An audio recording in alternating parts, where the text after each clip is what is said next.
Good afternoon, everyone, and thanks for attending the press conference that has been organized by the Department of Environment to basically give some information on a project that we recently received funding for through the Darwin initiative, which is funded by the Department of Food and Rural Affairs, DEFRA, in the United Kingdom.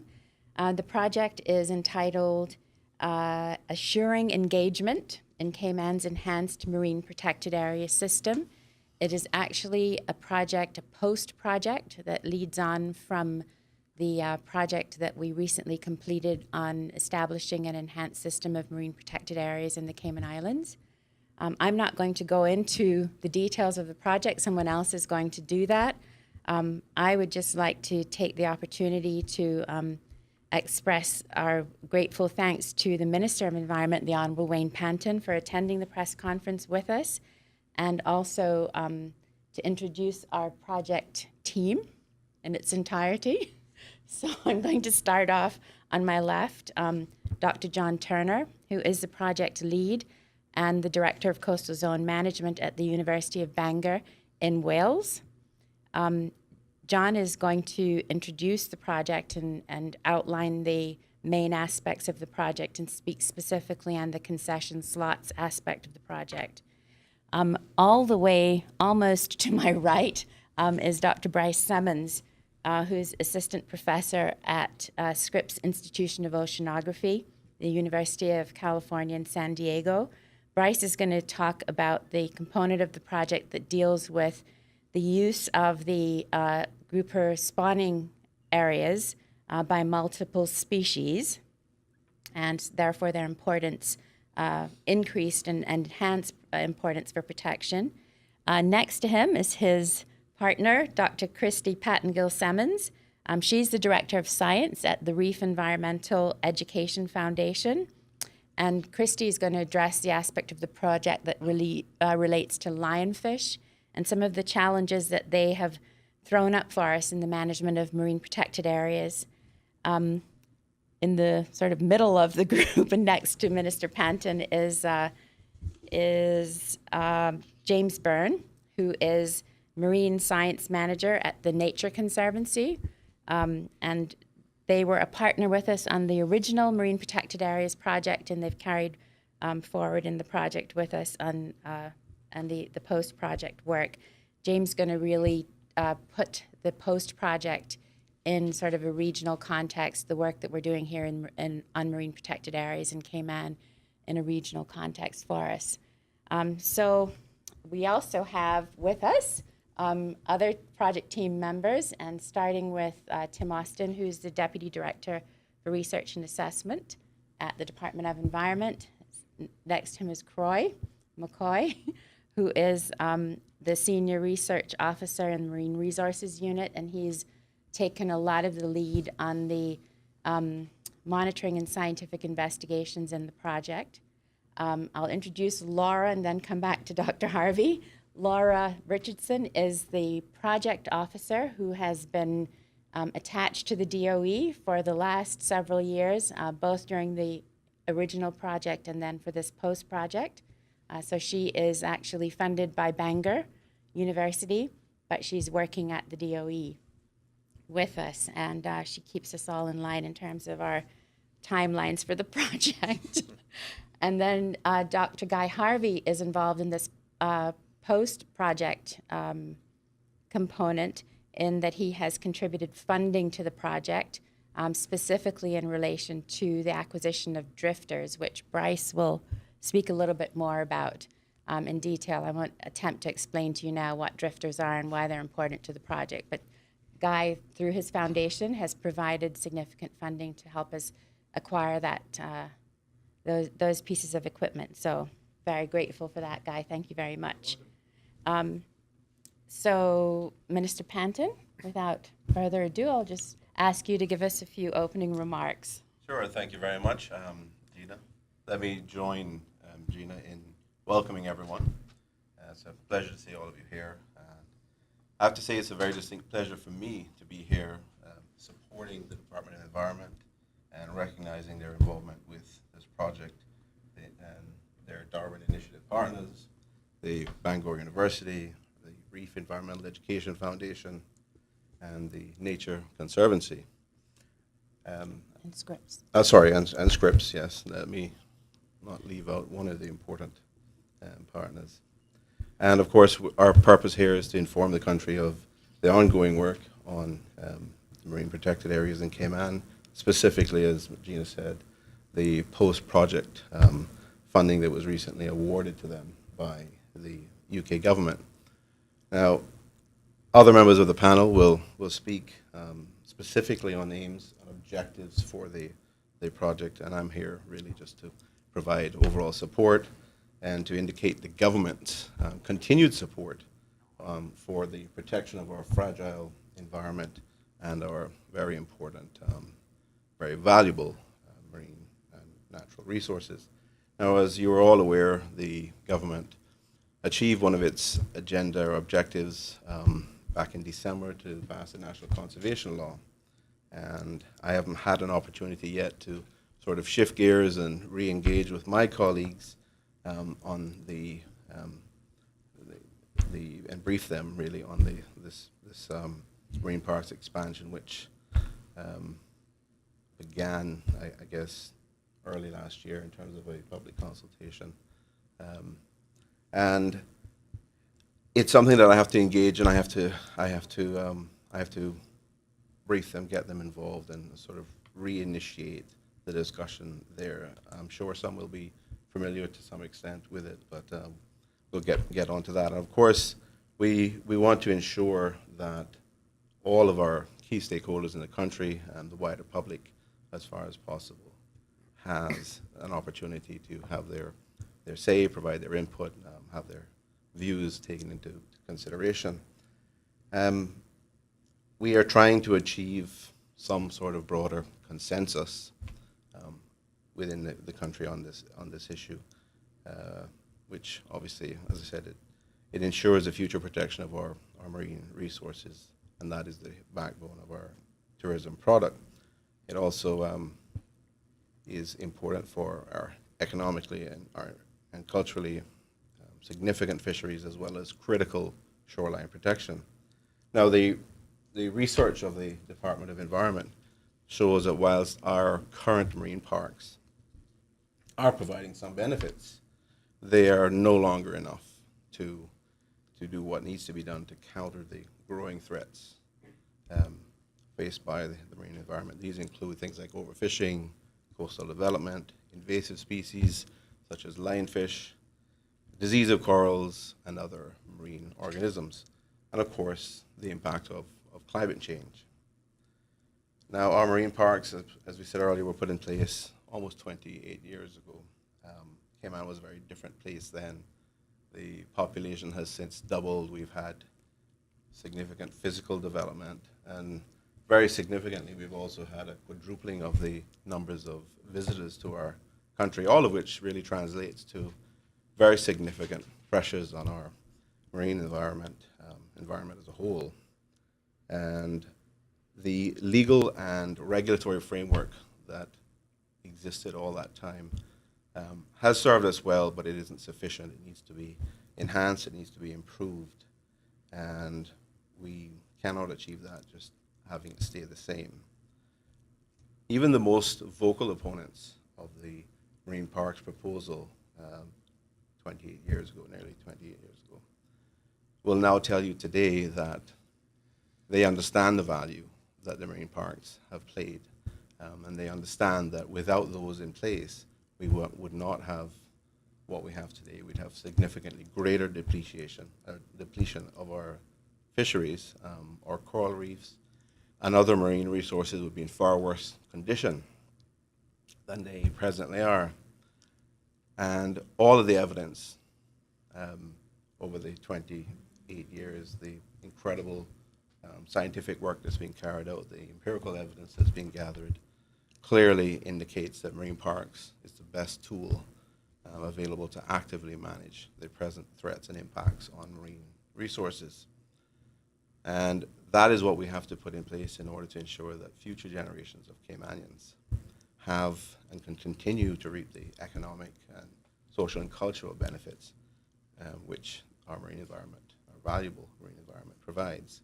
So I'm very pleased to be here this afternoon to support the Department of Environment, recognize those other partners involved in this project, and very pleased, of course, that the Darwin Initiative funding has been made available to us, and that the Department of Environment continues to collaborate with such respected and renowned partners such as University of Bangor, Reef, Nature Conservancy, and the Scripps organization to address and continue to address these concerns related to the management of our marine resources. Thanks very much, Minister Panton.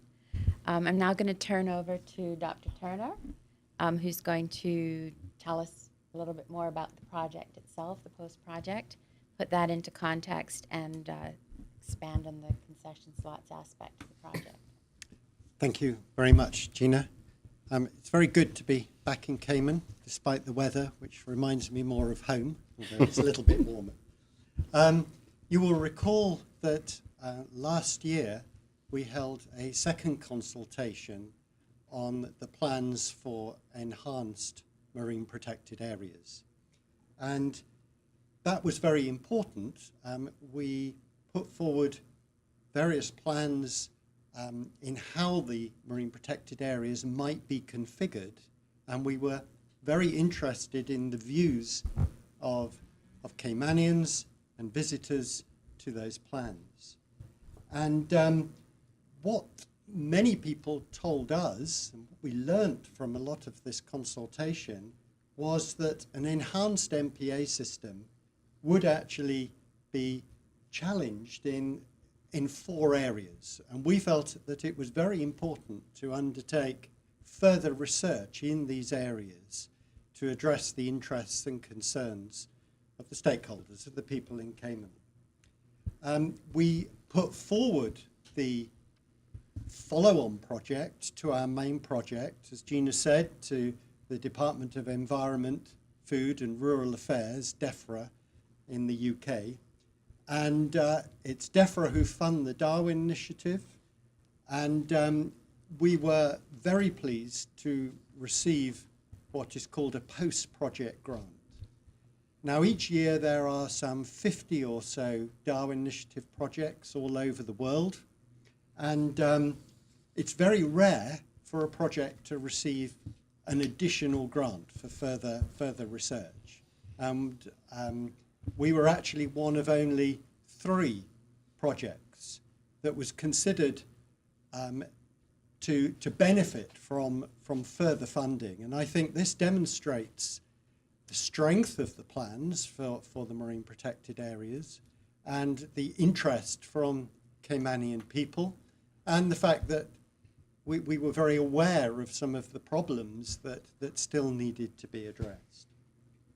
Now, 4 of these areas I'd like to mention that are going to be covered, and my colleagues are going to expand on these, but a major issue that wasn't apparent when we began the main project was the fact that the Caribbean reefs, including Cayman, were being invaded by the lionfish. And many people know something about the lionfish. It's been a conspicuous news item here now since 2008.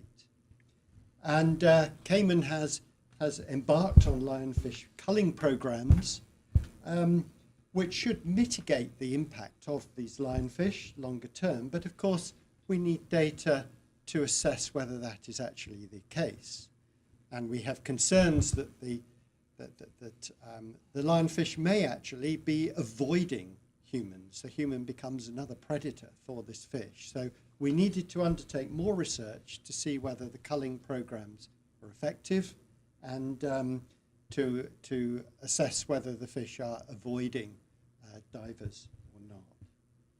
A second area that people told us was very important concerned the spawning aggregation sites. Now, many people know that these are important for grouper, the Nassau grouper in particular, but it's not only grouper, there are other fish, many other fish that use these sites. and particularly outside of the periods when the grouper are using the sites and these sites are closed to fishing. So it's very important that we understand what other fish are spawning at these sites throughout the year. And that became another area for us to investigate. Another area, which I'll talk about in a little bit more detail, is the fact that the new enhanced MPA system plans to provide slots in front of boat ramps close to areas where people are living and regularly fish.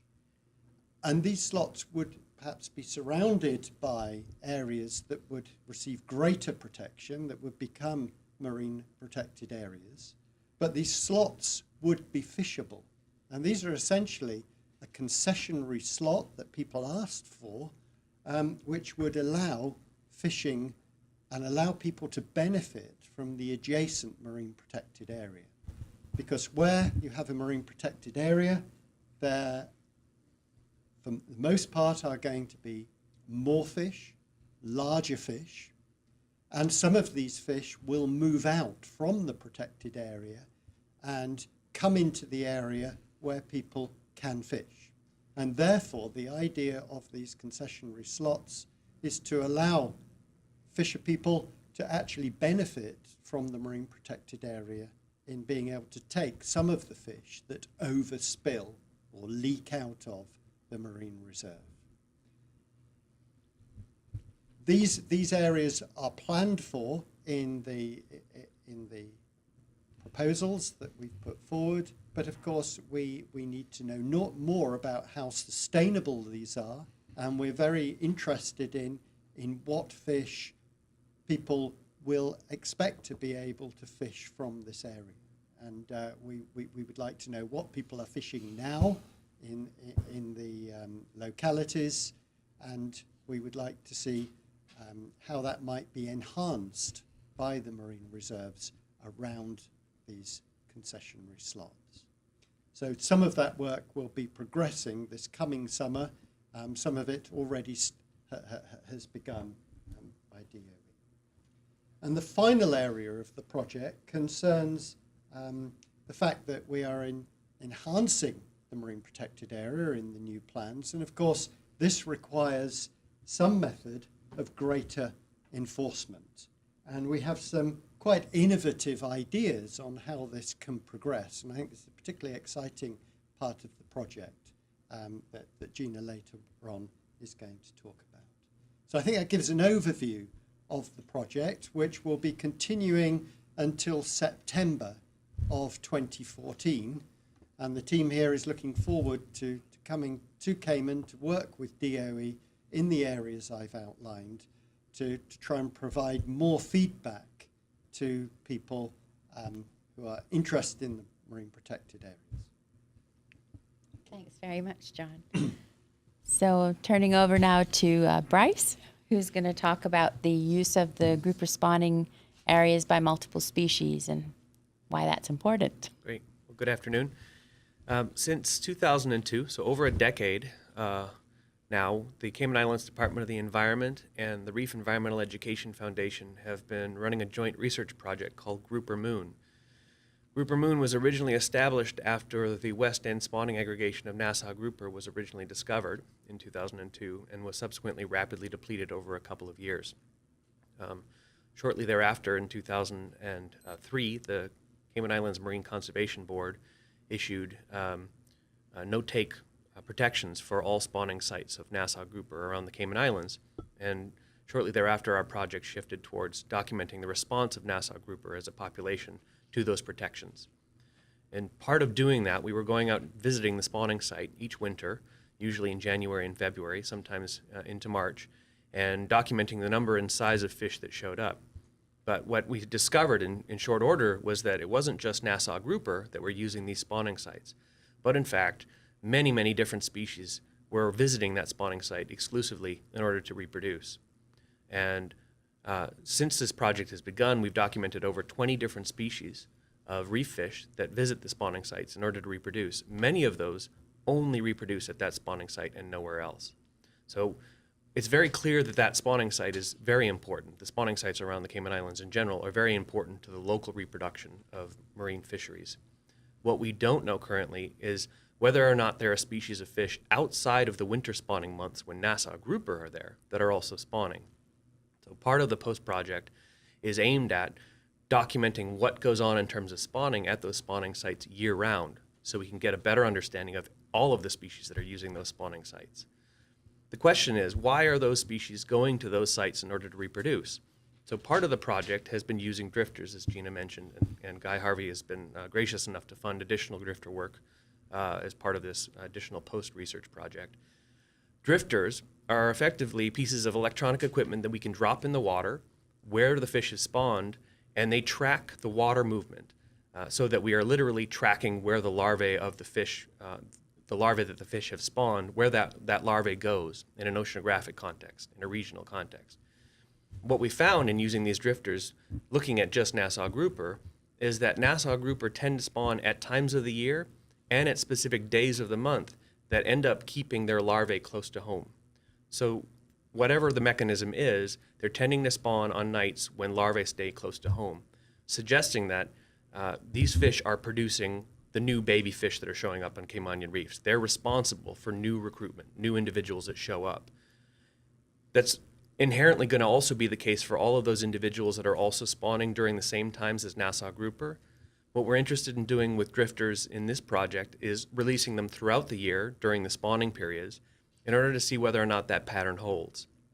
And in a general context, that pattern is an important one to document if it's taking place, because it suggests that not only are these places important for fish reproduction, marine productivity here in the Cayman Islands, but also that when those fish reproduce, those eggs that they release and ultimately the baby fish that they turn into can come back to the Cayman Islands and seed a new generation of fish for people to see and for people to catch. Thanks very much, Bryce. So over to you now, Christy.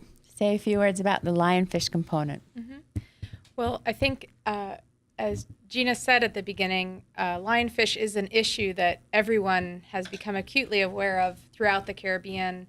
It's been cited as probably the largest threat right now to coral reef biodiversity in the Caribbean. There's a lot of research going on throughout the region to try and get a handle on the best practices, best ways to both reduce that impact and how much effort to put into removals, other types of research that might be able to mitigate their impact. The organization that I work for, Reef Environmental Education Foundation, has been at the forefront of a lot of that lionfish research since right at the beginning of the invasion. Prior to the lionfish coming to the Cayman Islands, we have been working very closely with the Department of Environment over the past few years since the lionfish arrived here in 2008. And so we are looking forward to working with the project collaborators to craft a research plan that can really address lionfish in the marine protected areas, in particular the marine park system. How can removal efforts be applied inside and outside of the marine parks? But also, as was mentioned, what those removal efforts do, the act of having divers, humans in the water, removing those individuals, how does that impact lionfish behavior? Whether that's a good impact or a bad impact, identifying that change in behavior so that we can best alter our management strategies in marine parks to address the lionfish issue. Thanks very much, Christy. Before I hand over to James Byrne from the Nature Conservancy to talk about the project in a regional context, I would just like to say a few words about the development of what we call loosely the enforcement apps component of the project. And this is actually a very exciting component of the project for us. Basically, we're attempting to use technology to do more with the same resources, which I'm sure Minister Panton's very grateful to hear. But essentially, we're looking at having two types of applications written that will hopefully enhance our ability to enforce the provisions of the marine protected areas. The first of those is really an application that is going to be tablet-based, that will be used by our conservation officers in the field when they're actually carrying out enforcement. What this will help them to do is to access, for example, licensing databases directly in the field, so they can, if they've got someone in front of them, they can query that person and query the database at the same time to see whether they do have actually a valid spear gun license or a valid net license or whatever it is they're doing that the enforcement officers are interrogating. They can also interrogate the databases that we have at the DOE directly, rather than having to depend on taking information, coming in, checking with somebody who checks the database, et cetera. So we're hoping for greater efficiency based, hopefully, and effectiveness, and just more time in the field being the outcome of that, the development of that application for our enforcement officers. The second application is in a way maybe even more exciting. It's a smartphone application that we're working on, which will allow the public to become more engaged and involved in our enforcement activities, monitoring activities, et cetera.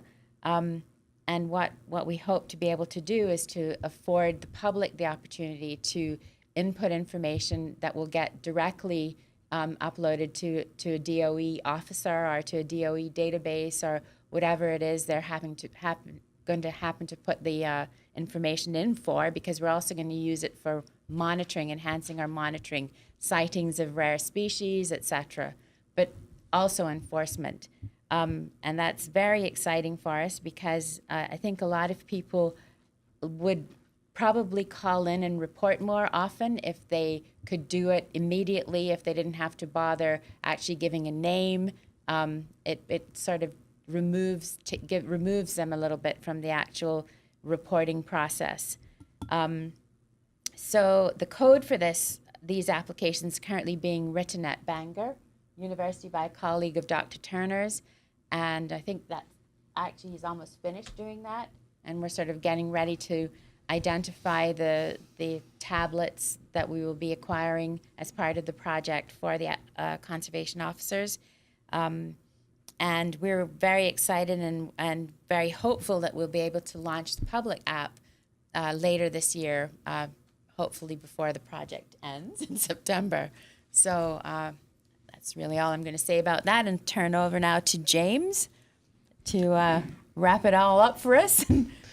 All right. Well, thank you very much. And I work with the Nature Conservancy, which is a large international conservation organization that works in over 35 countries around the globe and all across the United States. And in particular in the Caribbean, we work in a lot of the Eastern Caribbean, as well as in Bahamas and Jamaica and Dominican Republic and some of the other overseas territories.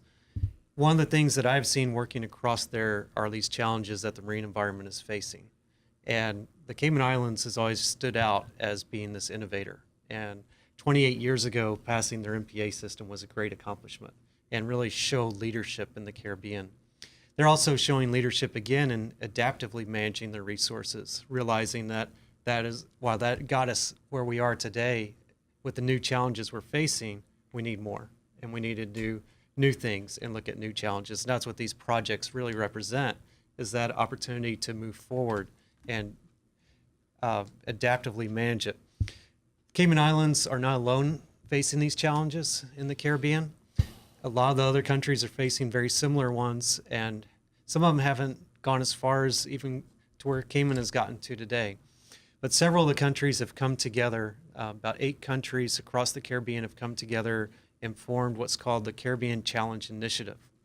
This is a project or initiative that started a couple years ago with Grenada, really trying to say that they need to move forward with protecting their natural resources. They challenge their fellow Caribbean countries to join them. And this past May, the initial summit of the Caribbean Challenge Nations met. And it was held in the British Virgin Islands. And the leaders from these countries got together and formed this Caribbean Challenge Initiative and made commitments.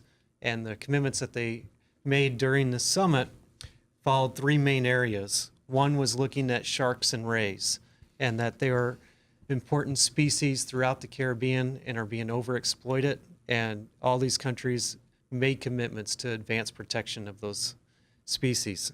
They also looked at their marine protected areas, the marine parks, and said we need to expand the number and size of our marine protected areas across the Caribbean.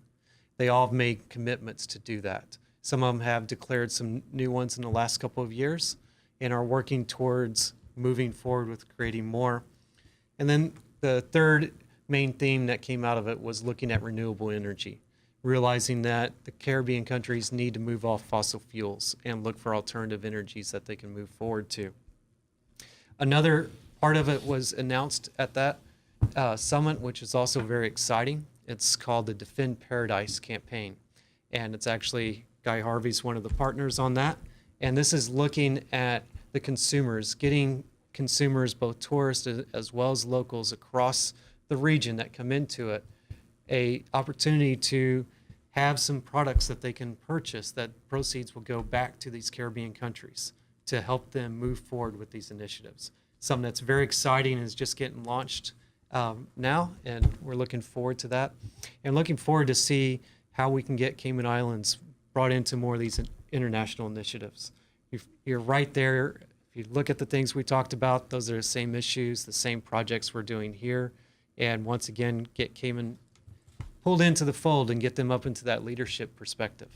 That's where I feel working here in the Cayman Islands. I always get astonished by the people here and the dedication that I see working with everyone here. And it keeps me going, and I really enjoy coming down here, and not just the partners I work with, but even all the Caymanians that I meet and work with here. It's been great, and I really look forward to seeing the opportunity to advance the protection of their resources, which are so vital to the economy and the fisheries here.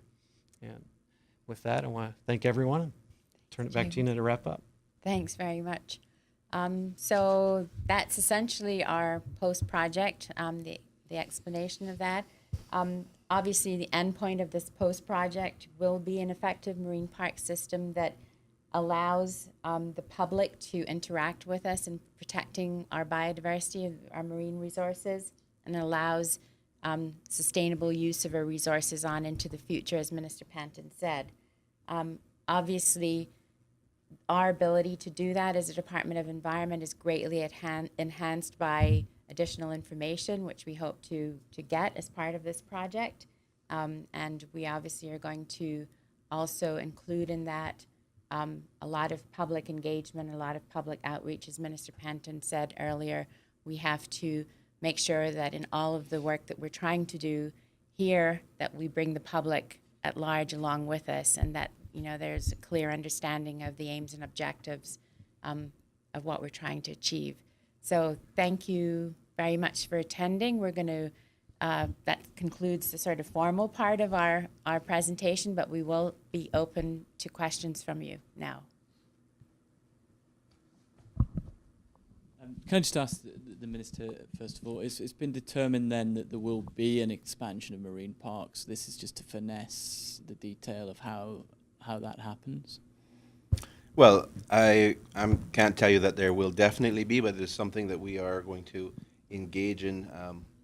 We need to, as Gina mentioned earlier, we need to have a broad public consultation. That was initiated last year. I think we need to, and my colleagues have agreed that we re-engage on the public consultation process. I would very much like to see, and I think the outcome will be that we will have the marine parks expansion in place. I think it is essential, but I don't want to prejudge or predetermine the outcome of the broader public consultations. There'll be another round of consultation. Yes, there will absolutely be. But as I said, I feel very strongly that there is the public support.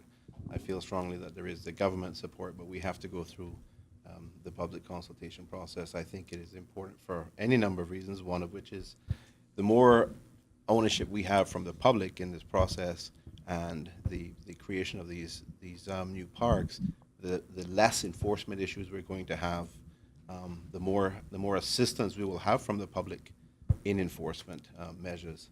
So I'm very much looking forward to the process, very much looking forward to engaging with the public in these discussions with colleagues, both on the panel here and at the Department of Environment.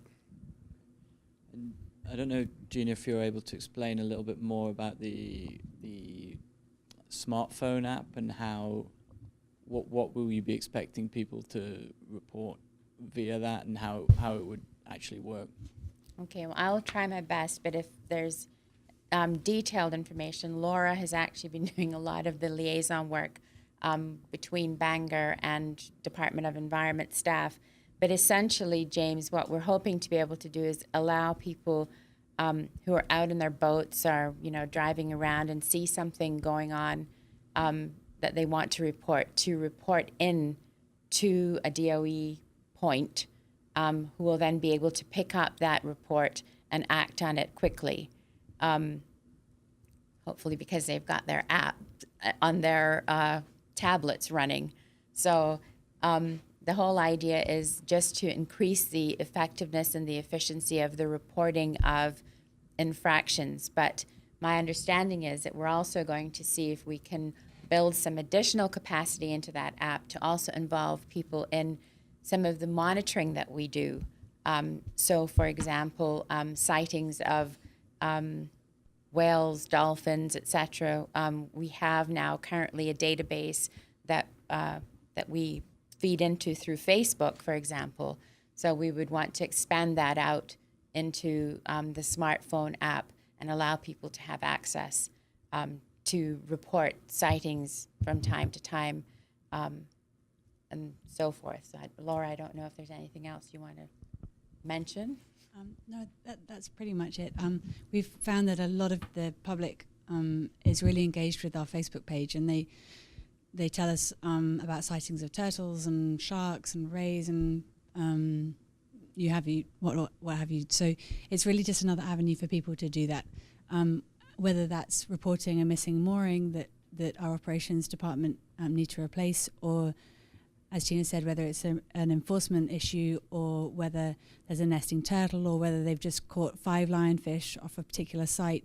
It just means that the DOE is able to build up their database with that kind of information, which can have management implications later on down the line. So it's just an exciting opportunity for people to become more engaged and more involved and actually play their part.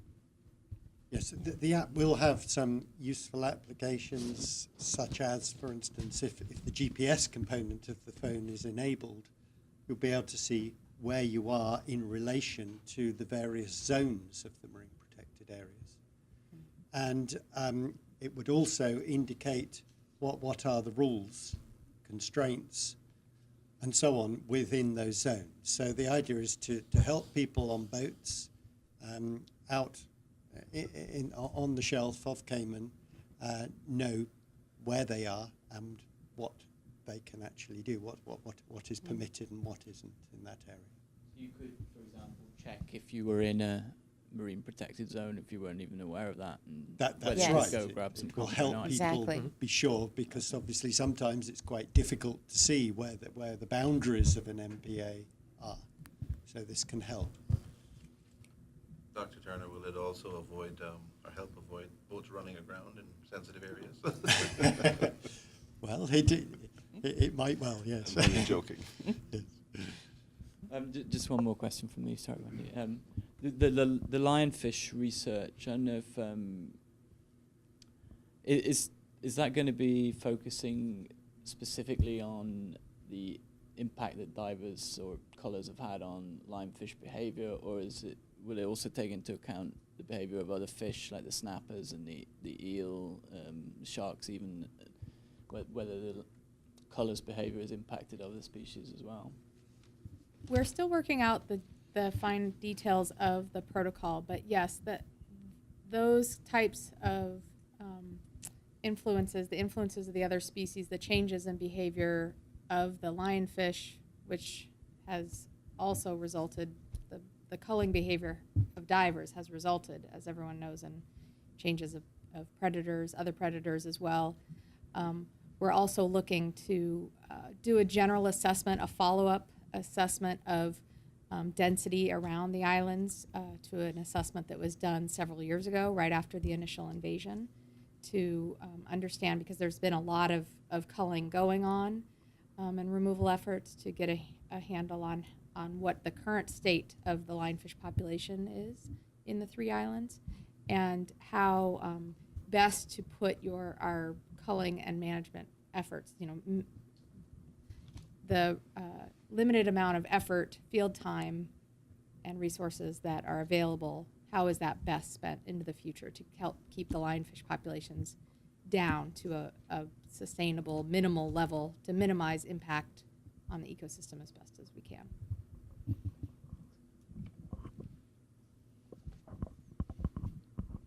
Thank you. Just a bit of a follow-up on when you started the project last year, there was a lot of talk about the general idea of the enhancement that when you had the overlays and stuff. That was based very much on science and research. There was an awful lot of consultation. I think we had like 80% of people all said that they wanted to see some form of enhancement. I also remember it being very much that the clock was ticking at that point. So this is going to add another year on from when you were, which by the time we get legislation, so we're looking at certainly not before 2014, 2015. I mean, do you have concerns that this is going to push more consultation? We know how easy it was for just a few vocal people to almost put the kibosh on the NCL at the last minute. How are we going to get this through? Because it is important. We all know it's important. So what's in place to push it along and make sure that we get enhanced marine parks not in 10 years' time? You want to take it or you want Wendy, thanks for the question. I think there is an elevated level of understanding about these issues. That initial process, the initial public consultation last year, I think was very, very helpful to prime the issues. I think the Department of Environment understands where there may be concerns or issues. So it enables a more targeted approach this time, and specifically there are things, issues that we know we can address up front. I didn't indicate earlier that that I could confirm that this will go ahead, simply because I haven't had an opportunity to both brief my colleagues on it and to specifically get approval. The structure of this will come under, of course, the existing now national conservation law.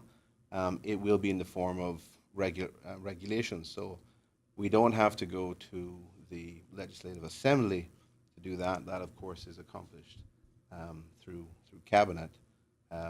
But we do need to have this public consultation. We do need to go through the process, both in terms of being fair to my colleagues so that they understand what they're making a decision in relation to.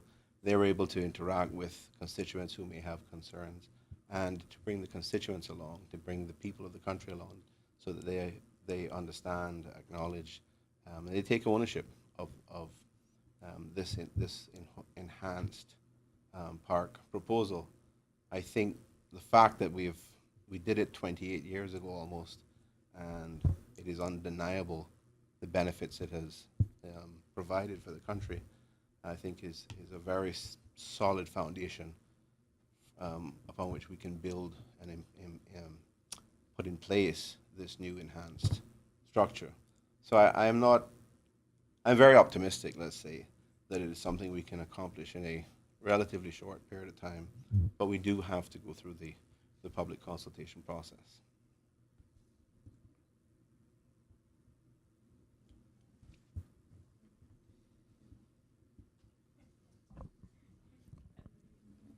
Yes, in regards to the public app, when again will it be launched, or are there? We don't have a definite date, but hopefully before September, which is when the project ends. So we're hopeful that we'll be able to launch the apps, both of them, between now and September. Okay, and have you found other ways to put the public at large in regards to how they can be involved? Have you found other ways besides the public apps? Yeah, well, at the moment, I mean, the DOE has, as Laura was mentioning, we have quite an active Facebook following. So we have a Facebook page that talks about sort of marine issues generally, and there's a group that sort of linked into that where we have a monitoring database for just sort of anything out of the ordinary, so sightings of sharks, whales, dolphins, nesting turtles, anything that people want to input, they can report into the database. We have quite an active public outreach program anyway at the department. We do go out and talk to groups and schools and so forth as much as we can. Obviously, we have challenges there in terms of our resources, because the same people who are going out talking to the schools are also the same people who are doing the work. So we have to, keep a balance there, but we try. Can I just add that the DOE Facebook page, for anyone who's interested, is DOE Cayman, and there's various groups in there. Our organisation page is the Department of Environment for the Cayman Islands, I believe. Yeah. And our website is doe.ky, and you can email us at doe@gov.ky, and our telephone number is 949-8469.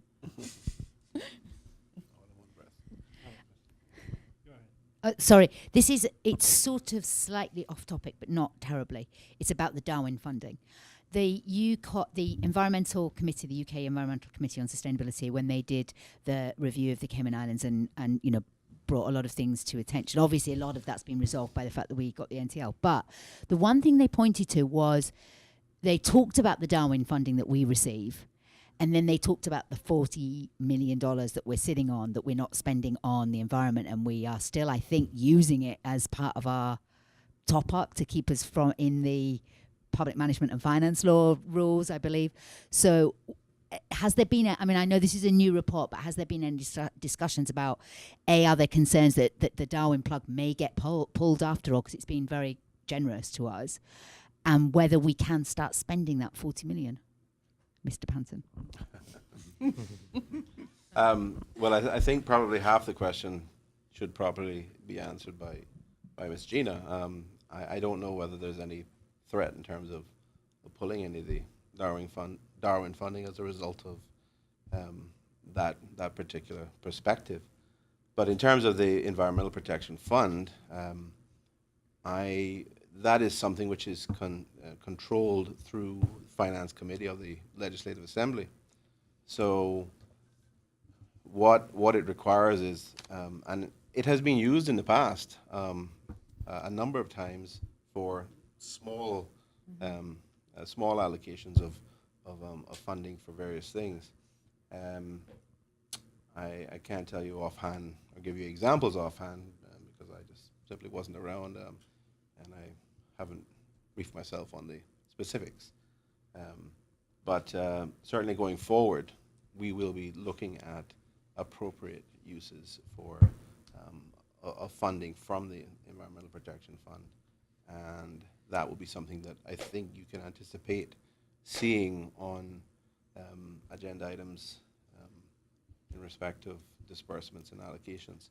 So, between May and June, we'll be dealing with the budget again.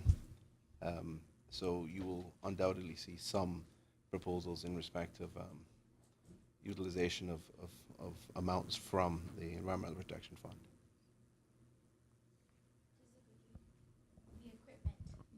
It's called again the satellite drifters. drifters. Yeah. How many do you have right now? I think we have, we've been using a total of 15, I believe, but some of them are happily drifting as we speak. So they're out in the deep briny blue, pinging away. So they're kind of a neat little technology. They have a very large sock, or a big piece of fabric that hangs down, starting at around 15 feet of depth, goes down to around 30 feet of depth. And that is tethered by a small thin line up to a ball at the surface that floats. That ball's got a satellite modem in it, as well as a GPS unit. The sock makes it such that the ball doesn't drive where the drifter goes. It is only driven by the currents below. So there's no wind and waves don't affect the ball, just the sock affects where the drifter goes. And in theory, the sock goes where the larvae go. And then the ball is constantly pinging the satellites and letting us know every 5 minutes or so where that ball is out in the ocean. And they'll last about 45 days, which is the larval duration for most species of grouper.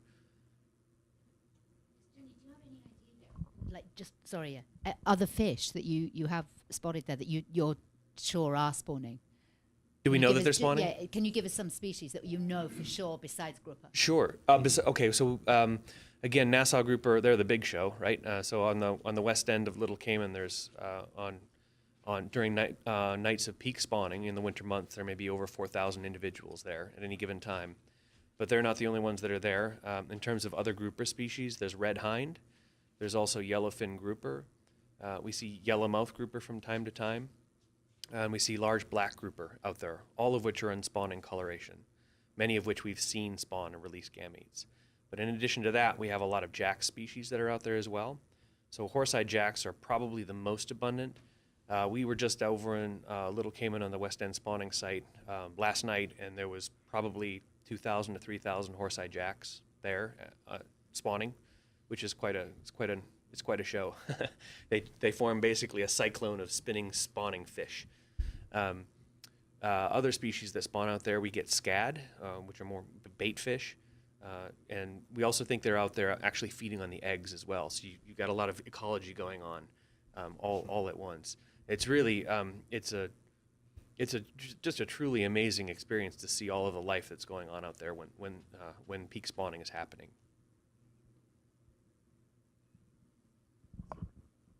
Just to clarify, each year, Mr. Turner, 50 initiatives are taken up? There are a lot of Darwin projects all over the world on different aspects of biodiversity. And you said one of 3 are considered? Well, as a post-project, a follow-on project, only a few projects are funded each year for a follow-on, to allowed to continue at the end of their project. So we've been successful in gaining the follow-on funding. And as I said, I think that represents the success, or the look of the success of having an enhanced marine protected area system, and recognizing the importance that local people need to be involved in it, that we do need to assure engagement of people in the proposed plans. You mentioned earlier about the Darwin Initiative, and there are 2 forms of Darwin Initiative grants. There are those that are eligible for anybody, any organization, any country to apply for. And they're usually to do with the alleviation of poverty to a large extent, and biodiversity issues coming from those. But then there are the Darwin Plus projects, which are specific to the UK overseas territories. And you mentioned earlier that possibly Cayman has done very well out of the Darwin initiatives. And it has, but these have been main projects that we've had so far, not specifically UK overseas territory funding projects. So they've not been under the Darwin Plus. So that's very good, and I think DOE has been successful with another project that you'll probably hear about in the future. So I don't see Cayman not receiving future projects. We would certainly hope not. Cayman has got some terrific biodiversity that needs protecting, and has an excellent Department of Environment and collaborators that are very well capable of writing successful projects. And these projects are judged on the quality of the science. So there's no reason why we shouldn't, in Cayman, continue to receive these projects with project partners. What's the level of funding? For the Darwin Post project, the original project was 275,000 thereabouts, as I remember, with quite a lot of match funding coming to that. And the current project, as I remember, is 190,000 over an 18-month period. So that's quite a good level of funding for a shorter period of time. It's an 18. Sorry, it's 18 months. I thought it was still. Yes, this overall September. it extends. It extends 18 months. Next June. It started last April, officially. But there was quite a slow build up Yeah. to the start.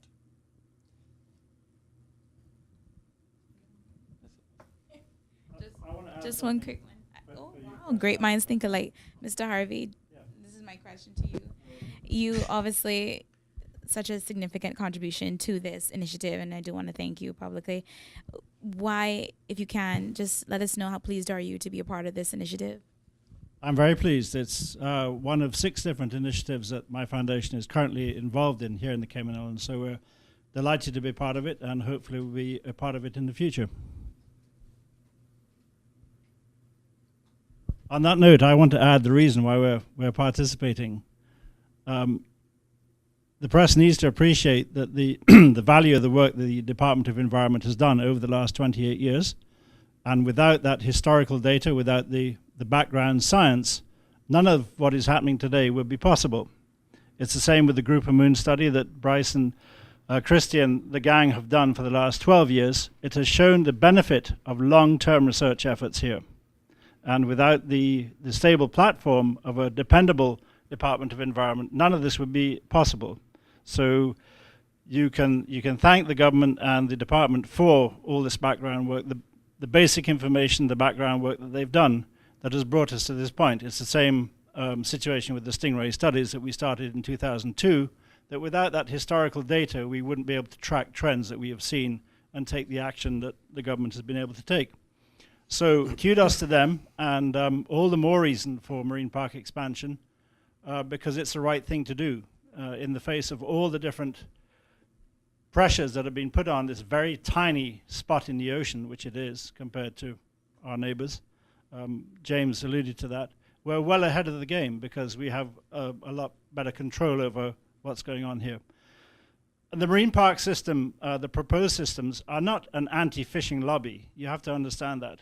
And if you understand the biology of marine life, it is very resilient generally, and given a chance to recuperate, it will. But you've got to give it that chance, and that's exactly what's happening here. I just want to add to your question earlier that Bryce was answering with the multi-species. As far back as 2002, me and a colleague, Phil Bush, documented every month in the Lower Cayman Spag was a total of 22 species that were using it. We just went like presence and absence in any form, fashion of aggregation. Since then, and what I've been doing for the past few months and hopefully over the course of the next year is documenting who shows up and the behavior, they spawn in, the which fish spawn, and then releasing these drifters into that spawn to track it, to close the loop on that whole, the biology of everything. I think what we gotta realize is that these spags are the maternity wards of the Cayman Islands as far as fisheries is concerned, and we have it's almost like a moral, or it's only right that we protect and allow these fishes to continue life as we, as humans, treat our own maternity wards and continue in life.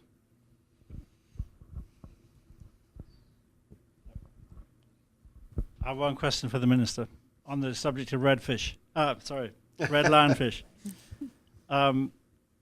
You're taking me a bit far north there. The professional diving community have been grumbling for a while about the lack, in inverted commas, of government participation in what they consider pest control, basically, i.e. control of lionfish.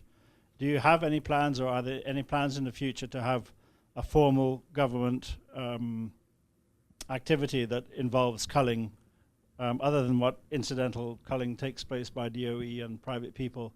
Is there a formal plan to address culling and reduce the population really to a low level?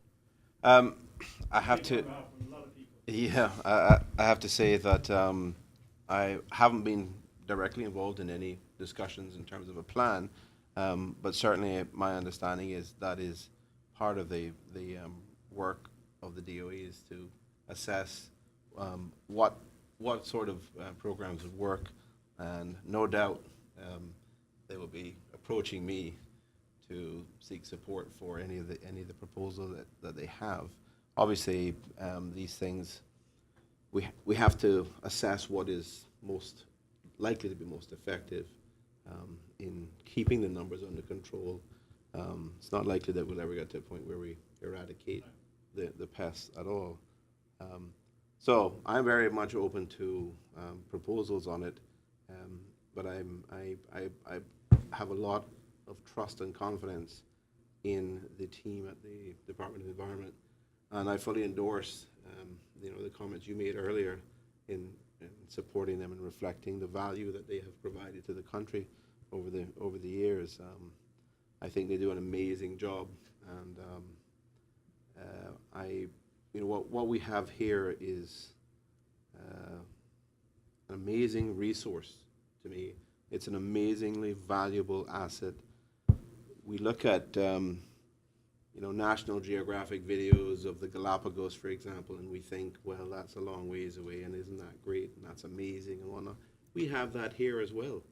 Those spag sites, the west end of Little Cayman, is just the most incredible thing when you think that, as Croy said, it's a maternity ward for a whole range, 24 species at least.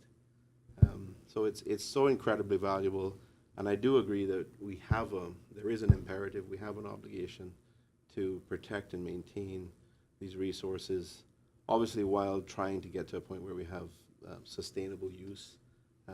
But in particular in relation to the spags, they need to be protected, otherwise we won't have that resource for the future. But going back to your original point, I'm very much open to proposals from the Department of Environment and happy to provide support. Minister Archer was interested in the business potential that harvesting lionfish had for people who are out of work, for example. Yeah. Yes, and that was something that has been discussed. In fact, we did have a proposal that we looked at some months ago for a commercial operation, but we didn't think that it was something that was going to be sustainable, given the extreme range of the lionfish and the fact that you can clear them off in certain areas for a period of time, but then they come back because they're down in deep waters and in really shallow waters as well. And I'd just like to point out that certainly over the last several years, the government has actually helped us through ensuring that we have permissions, for example, to import spear guns, essentially not spear guns, but purpose-made spears for culling lionfish. The Department of Environment, with the Marine Conservation Board's assistance, has actually licensed, I think, over 400 people to have the opportunity to spear lionfish in our marine protected areas. That is a decision that we didn't arrive at, very easily. It's one of the reasons that we want to ensure that we do some more work on this whole issue of culling and the effectiveness of the approaches that we've taken, because we do need to ensure that the risks, which we know about, of putting people in our marine protected areas with spears, actually help. That the benefits outweigh the risks. That we're actually benefiting the parks by removing lionfish in sufficient numbers. because there is a risk, definitely, and we see that every day of putting people in the marine protected areas with spears. And it just makes enforcement and all of the things that we have to do, incredibly more difficult.